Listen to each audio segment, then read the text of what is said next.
Well, good evening again, everyone, and thank you again for joining into the Whiskey Coach.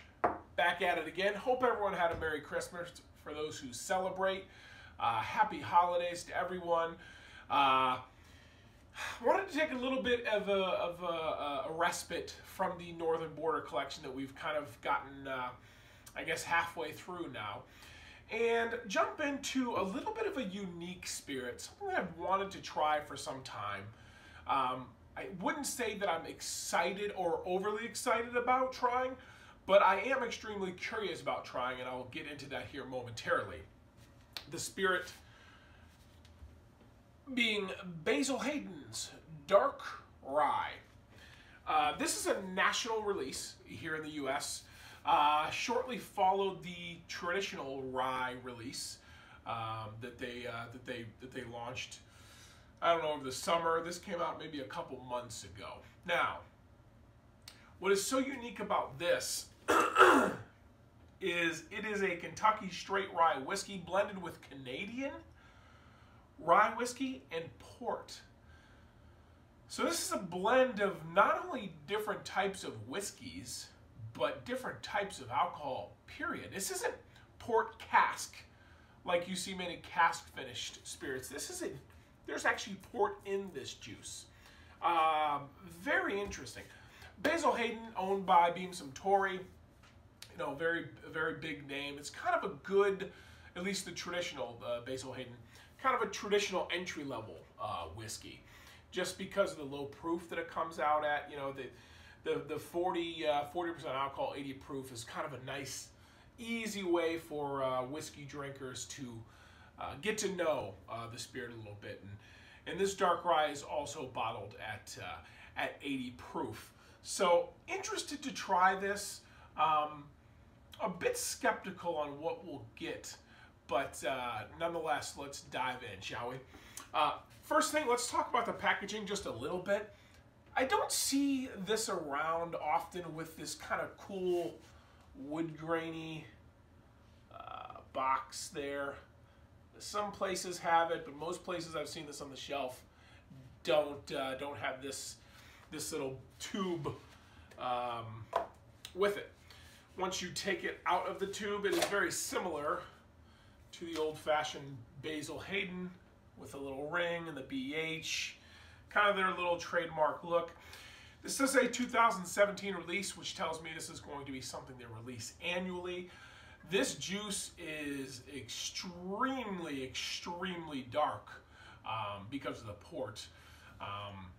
So yeah, the Canadian whiskey comes from Alberta Distillers, which is a big name in Canadian whiskey.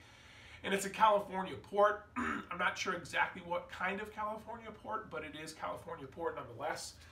It actually reminds me visually of a very old bourbon, or maybe even Bushmills 16-year-old Irish whiskey. You know, almost a ruby red coloration. So curious to see how that's going to translate to the palate. Let's dive into this one.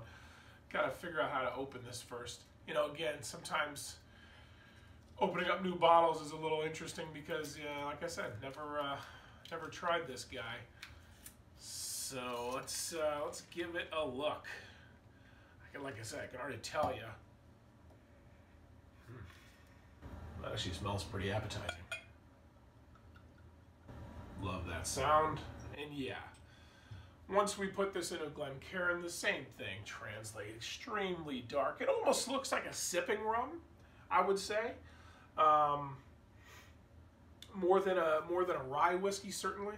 Like I said, maybe an old bourbon, but definitely not a traditional look for a rye whiskey.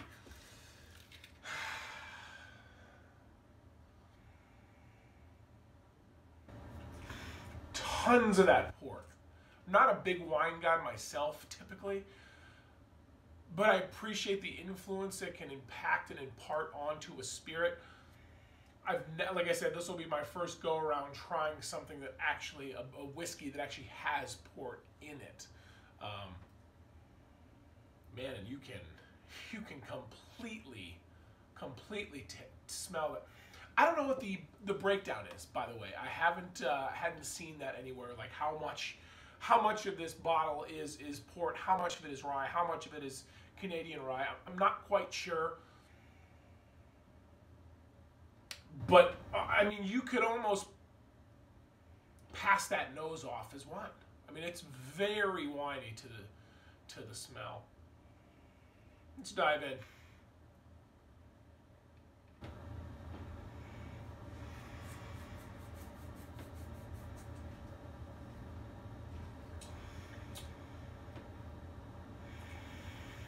Oh, that is different.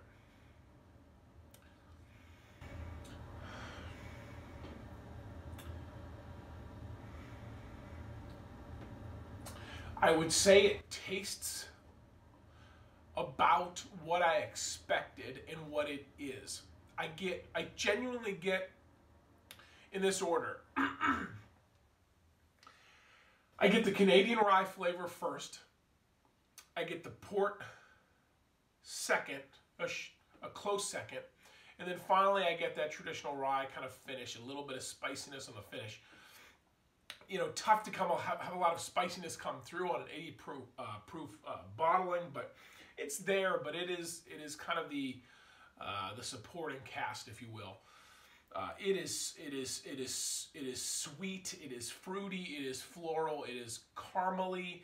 It is just very. It's a bouquet of aroma, and it's flowery and grapey, obviously.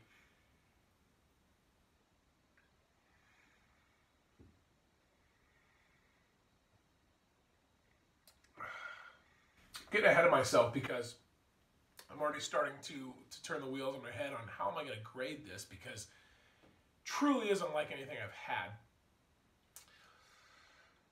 Now that one finished more wine-like. That sip.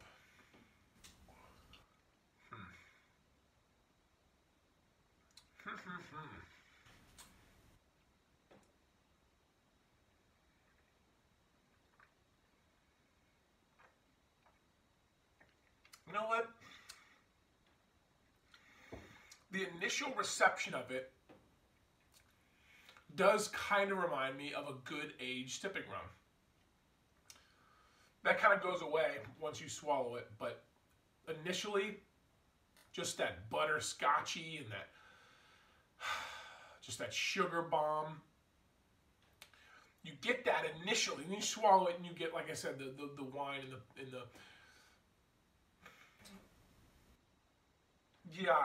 the Canadian rye particularly, but initially it kind of gives you a little bit of a rum feel, at least from my perspective.